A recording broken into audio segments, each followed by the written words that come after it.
Welcome to Ultimate Orlando Clicks. I'm your host, Kevin, and we are back from a vacation. We went to Washington, D.C., thanks for asking. While we were gone, a ton of things have happened. Well, at the Disney's Hollywood Studios Resort, as you can see, Frozen has moved in, and Frozen Summer Fun is the name of the promotion, and it really kind of takes over the park. It's a throwback really to what we used to see 20 years ago when Disney movies would come out, and they would put decorations up throughout the park and really kind of celebrate the new arrival. So here they're giving out these Olaf looking fans, I guess they are, and they've got signatures on the back of them. You can see that the guides have taken over as well, the Frozen.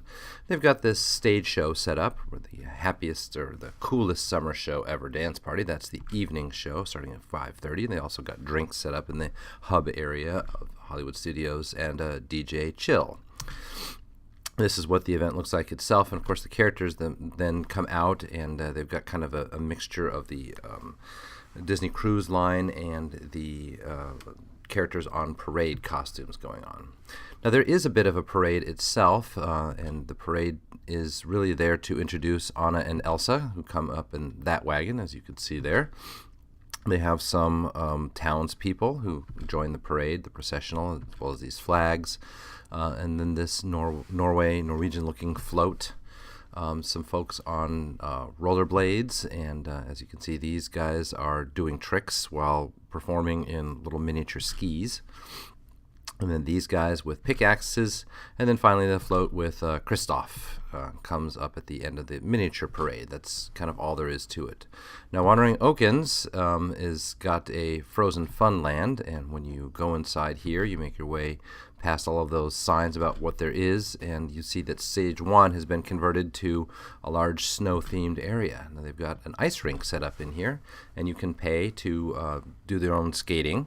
As you can see, it costs $10, and we'll show you what the skating returns and loaning area looks like. They've got some food set up inside here with some special drinks and Frozen-themed food items as well. And then you can build a snowman. Now, they don't let you make snowballs, but you can build a snowman in that area. We'll come back and look at that in a few moments. It's what the decorations look like on the side wall. Here's where that snow is, where people are building a snowman there. So it's real snow you can play with. Obviously quite cold. And then a photo opportunity spot here. This is a bridge in the background. A little miniature Zamboni for the miniature ice skating rink. And they have professional skaters who come out every so often and perform a routine as Anna and Kristoff. Now then, there's also a Frozen sing-along celebration taking place in the Backlot Theater several times per day. Now, what this is they've got multiple screens set up, the central one and then two on the side, and then a couple of, Anna comes out and introduces a couple of storytellers. Now, these are veteran improv folks, and these historians from Arendelle come and tell jokes and tell the story of Frozen, basically, and whenever a song comes along from the movie, then it becomes a sing-along opportunity, where the crowd, as you can see with this bouncing Frozen snowflake here, the crowd is encouraged to sing along with the characters. And in fact, the crowd does. They really get into it, of course.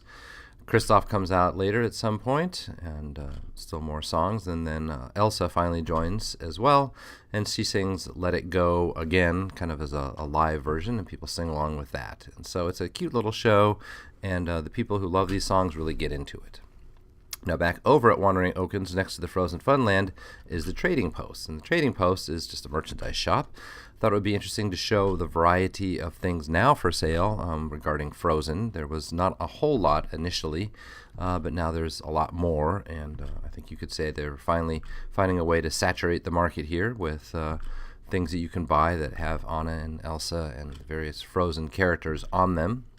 This was interesting. This is obviously not for sale. This is a door backstage where it says sauna, and that was an interesting little bit of theming. Too bad it doesn't go outside, because that would be the actual joke, since it is so hot in Florida during the summertime. Still more of the character merchandise. And then around the corner from there, just a backdrop where you can take photos yourself.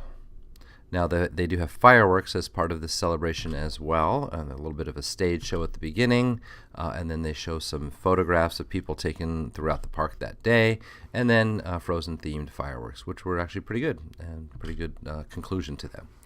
Now from there we switch over to Universal Studios. Now you're looking at London. I've shown you photos of that before. While we were gone on vacation, Diagon Alley opened. And so they've now set up barricades where you can't come into the area from this side. This is the disaster side, the San Francisco side. You have to get over on this side, which is closer to the Men in Black side, where they have you go through a queue, and they can obviously cut off access into the land if that's what they decide to do. Now in London, these are the brick walls, I guess, you navigate through to make your way into Diagon Alley. So those of you familiar with the books will recognize, and the movies will recognize, this is the way you make your way through that brick wall. And this is what you see when you go through the brick wall. You've been transported to the wizarding world. There's obviously something of an important weenie in Walt Disney terms, something attracting your attention at the end of the street. It's a dragon which does breathe fire over at Gringotts Bank. And, we'll talk more about that as we work our way towards it. So looking backwards first at that arch, and then we're going to go into each of these stores and kind of work our way through. So you've got this Quidditch supplies store, which sells the obvious things, brooms and then jerseys and so forth. Some theming set up around it. Weasley's Wizard Wheezes, which is this shop, and the guy does move his hat, and a rabbit appears and so forth inside.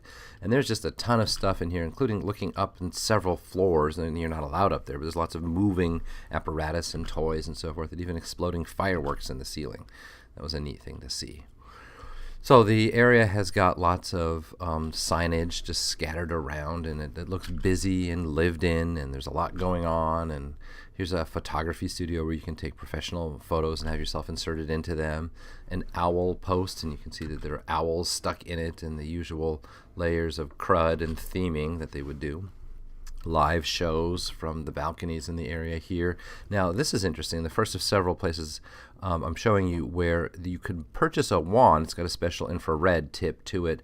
It interacts with this camera and stuff going on here and causes an interaction in the environment. So in this case, water squirts out. So it's a lot like Sorcerers of the Magic Kingdom, except now it's done with a wand, and you have to perform a specific gesture with that wand. Now how critical they are about the gesture, that may be changing. It's pretty hard to trigger the effect at the moment, so I think they may be lightening that up. This is a blacksmith area with this set of theming inside. Not really selling you anything. In fact, that troll armor, if you scroll up, is pretty impressive, actually. Diagon Alley themed trash cans and recycle bins. I thought that was a nice touch. They're selling butterbeer here. If you look closely at the menu, you'll see other options here. I want to try all of them. I haven't had a chance to yet. The fishy green ale seems like an interesting choice. Gilly water as well. There's that show over on the stage, and you can see the area is covered here to provide some shade. We'll come back to that in a little bit. Second wand shop, not the Ollivanders, but there's another one of those here as well. More of the covered street and some of the theming off to the side. You can see that they've got like the street as if it keeps going. A lot of level of detail here in Diagon Alley. House Elf Placement Agency, it kind of makes it feel lived in and looks like it would be an actual place. And they're doing better increasingly at Universal with giving you that level of detail. And so here they're selling water with flavor shots, basically. These are what they are called in the themed environment. Gringotts Money Exchange. Now when you walk in here, you don't know necessarily what's going on, and you see this animatronic. You see people in the back as well. Now what it turns out to be, it's a money exchange, of course, so you can exchange money and get essentially universal Disney dollar equivalent to universal dollars. Now what if you go through here too fast, you're not necessarily paying attention to, this audio animatronic is like Mr. Potato Head. He will talk to you, you can talk back to him, and so he is reactive with some set phrases. So please give that a shot when you're there. It's really an attraction unto itself. Scribulous here, parchment and writing utensils. They sell quills and so forth. The Wise Acres Wizarding Equipment has got all of these telescopes and so forth, and other wizarding stuff. It's really just kind of a gift shop in terms of what they're selling, but it's all that detail in the ceiling that I thought was really quite interesting. Across the way from there, the barber shop and scalp treatment and all that other stuff. Escape from Gringotts. Now this is in the Gringotts Bank, and you can see that there's this interesting statue over on the side here, and some theming behind that as well. Now, we're not going to take you into Escape from Gringotts the ride. They don't let you take carry-ons like a camera, or at least a good camera, onto the ride with you, and so the one time I've been, I haven't been able to bring a smaller camera on with me. I'll bring you those shots at some point in the future, but the ride is quite good, and it has my endorsement, certainly. It is up to standard. The land really is this main street. Behind me as I take this picture is the covered area, which circles around to the main street and kind of a crescent back there. And then over here toward the right, the last little bit of street. And then Nocturne Alley is back in the corner here. And it kind of goes in a couple of directions there. This is back on that main street, the first one here. The crescent is behind this side. This is Ollivanders over here.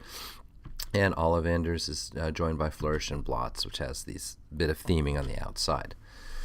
Spindleware and Ollivanders. Let's go back into Ollivanders here, and you can see that there's quite a lot of stacks of wands. They really got a lot for sale here, and it is insanely crowded, as you can expect. Across the way from there, they've got these robes for all occasions. Pause to look at the dragon from up here. Here's what the robes look like. So they're selling robes and school jerseys and so forth in that shop. The Ilops Owl Emporium shows you these owls, again with all that realistic looking theming, and then a queue as you saw below. I'm not sure what that queue is for. Actually, it's not a shop inside here. More of the impressive theming as we make our way towards the ice cream store. Now the ice cream store has some regular flavors, as you can see: banana, chocolate, pistachio, and vanilla, and so forth. Some theming in the window. Most of the area is not that themed. It looks like a French ice cream shop, but this is sort of the highlight: the butterbeer ice cream, which I'll show you in a few moments. The Magical Menagerie takes you inside to show you mostly stuffed animals is what they sell in there, but a lot of theming up in the ceiling once again. Some of that stuff is moving, and so they've really done a great job of making theming everywhere. There's some of those stuffed animals like Folks, the phoenix, and so forth. Another couple of views of the dragon, which is really impressive, and every 15 minutes or so, it wasn't doing it on the day that we visited, but every 15 minutes or so, there will be this burst of noise, the dragon breathing, and then he will shoot fire. And it is really impressive. It goes right overhead and burst of heat on everyone who's there. And so it's a great effect, and it's wonderful when it's working. Now the bathrooms are over in the corner here. This is another butterbeer station over on the side. Here's another one of those wand effects you can trigger. And there's the bathroom's main entrance, the butterbeer stand. So there's a second place where they're serving butterbeer. This one's more like a bar, as you can tell. And then an overview of the Nocturne Alley area. So you can go in through this way, you can go in through this way. There actually turns out there was another way near the entrance you can get into Nocturne Alley. It's dark when you get in there. And they've got an animated poster for Bellatrix over on the side here. Borgin and the other stores are listed back here. Now this is obviously a shot in the dark. Things are not really very bright in here. They've got a wand effect going on back in this side here. This is that main shop, Morgan and Burke here, and you come inside and it's all of the dark arts stuff. And so skulls and t-shirts related to Voldemort and so forth. And then display cases where you can see all of this. And then around the corner from there, another dark corner. They've got several windows set up with more wand effects, and so it really is like Sorcerers of the Magic Kingdom, people moving around from spot to spot, making use of their wands.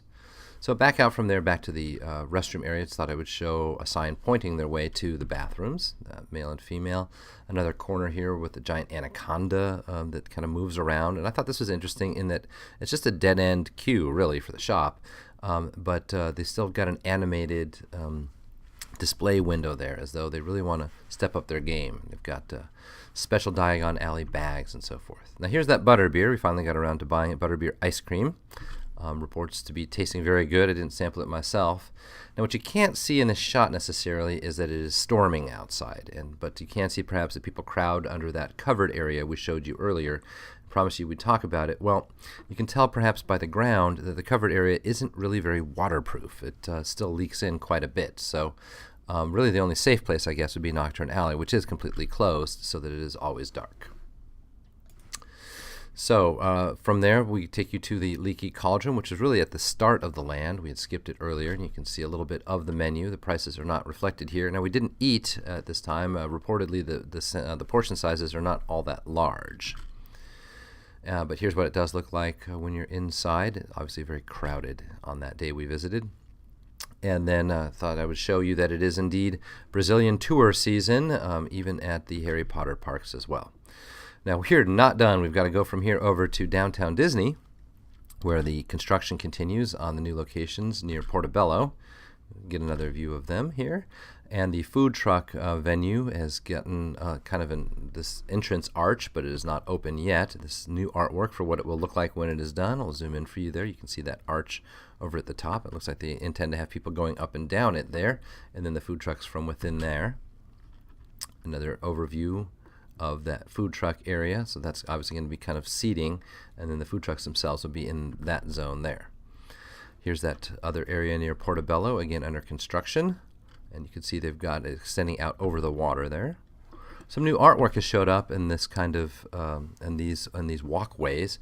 Now we are next here to Paradiso, and they've got new construction going on. And so this is the former 8 Tracks area basically, and they've got new construction finally happening, and some new artwork there you'll see in a little bit. Here's where that construction ends. It goes around the corner toward Raglan Road, and I'll show you that artwork a little bit later on actually. First, we see some more artwork as we get closer to Fulton's. Look out over that waterway there. And then all of the new art that you see on your way over to the Lego store and World of Disney. They've got artwork dedicated to all of the stores in downtown Disney. Really lots of new shots that I've not seen before. So this has probably been there a couple of weeks since I haven't made my way over there, and they've blocked off more of the access to the waterfront. Now here is that artwork. As you can see, one of them points to that restaurant going in near Portobello, and the other one is on the other side showing a bit of a waterfall. From there, the parking structure, a couple of shots there, and that takes us over to our game. Where in Walt Disney World was? It's been a little while since we've been able to play this, and when last I left you, that was the question. It is indeed the Aladdin Parade concept, but applied to the Park Stars and Motor Cars parade. And now this week, without much prelude, here is the challenge for you this time. Where in Walt Disney World was this? It's no longer there, but leave your comment in the section below and tell us where you think it was, and we'll let you know next time if you were right. We will be back from now on, back on our weekly schedule, so thanks for checking in, and thanks for your patience, and we'll catch you next time.